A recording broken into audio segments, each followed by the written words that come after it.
Hey, welcome. Today, we're going to break down something that sounds really complicated, but honestly, it doesn't have to be private investing. We're going to explain what it means to put your money to work in a deal you won't find on the stock market. So let's just dive right in and see how you can potentially make some serious money by doing, well, not a whole lot.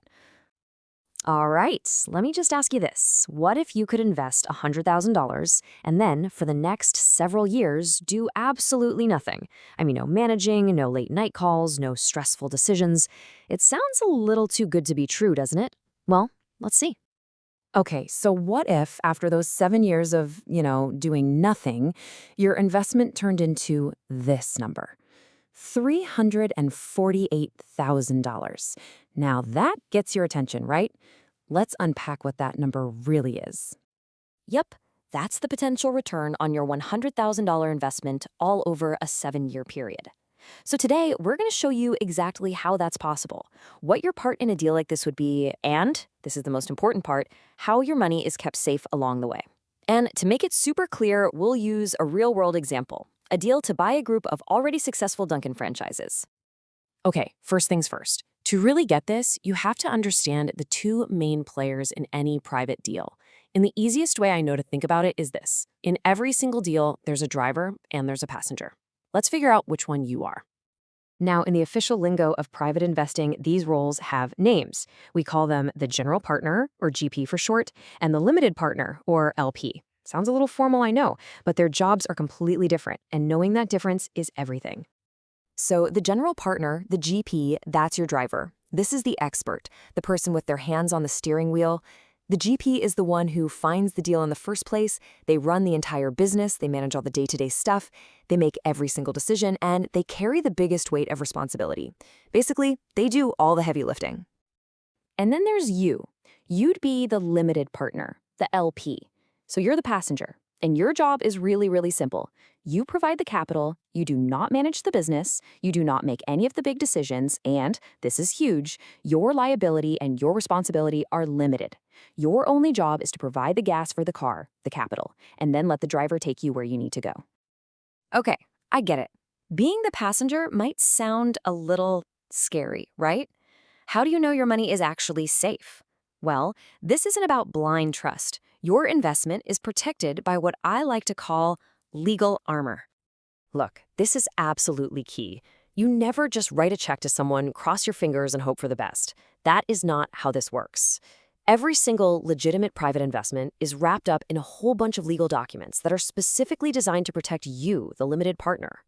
This paper trail is your shield. You can think about it in a few steps. First, you've got the subscription and operating agreements. That's the foundation. They confirm you're an owner and spell out all the rules of the game.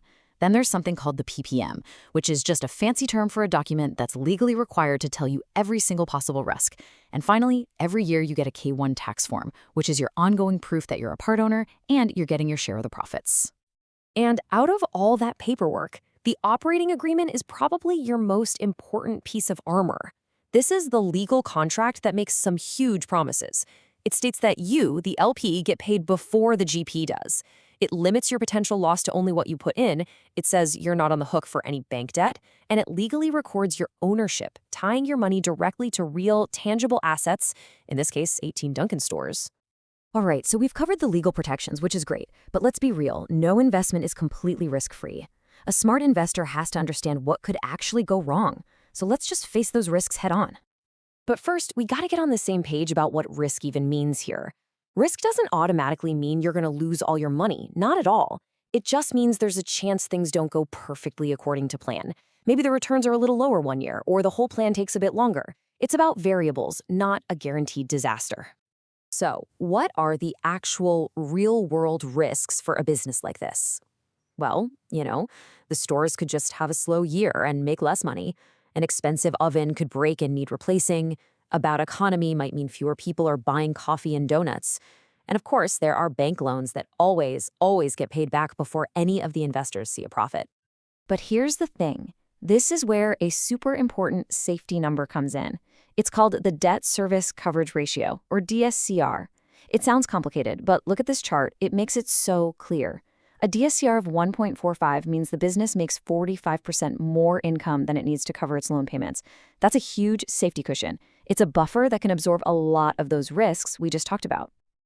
Okay, so we've got your role, we've got the risks. Now let's get to the fun part. How does your money actually grow? Let's picture it like you're planting a money tree. The whole journey basically follows this timeline. In year 1, you plant the seed. That's your $100,000.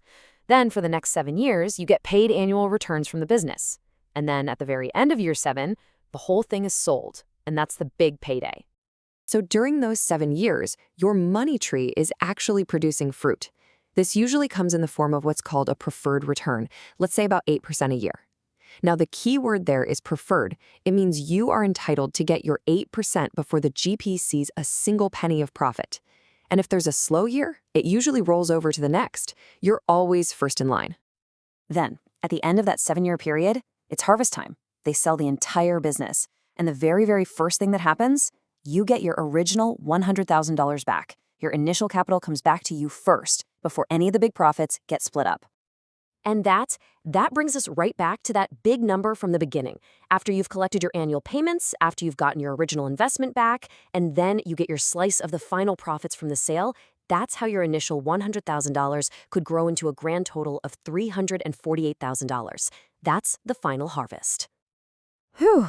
Okay, that was a lot. So let's boil it all down into a simple, practical safety checklist that you can use to look at any private deal that ever comes your way. All right, here's what you want to see, the green flags, the good stuff. You want multiple locations, like 18 stores instead of just one, to spread out the risk. A strong, stable brand like Dunkin' is a massive plus. The deal has to be structured so that you, the LP, get paid before the GP. You want to see that healthy cash cushion, that DSCR, well above 1.2. And this one's huge. The GP needs to have their own money in the deal. We call it skin in the game. It's so important because it means their interests are perfectly aligned with yours. They only make money if you do. And on the flip side, here are the red flags, the things that should make you run for the hills. An inexperienced general partner? Big nope. Too much debt, which you'd see as a low DSCR? That's just asking for trouble. If they're not transparent and they won't answer all your questions, get out of there. And seriously, if the GP isn't putting a good chunk of their own money on the line, well, why should you? And that's pretty much the whole picture. We've peeled back the curtain on private investing. You know the roles, the protections, the risks, and the potential rewards. So I'll just leave you with this one question to think about. Is your money just kind of sitting around, or is it really truly working for you? Thanks for sticking with me on this one.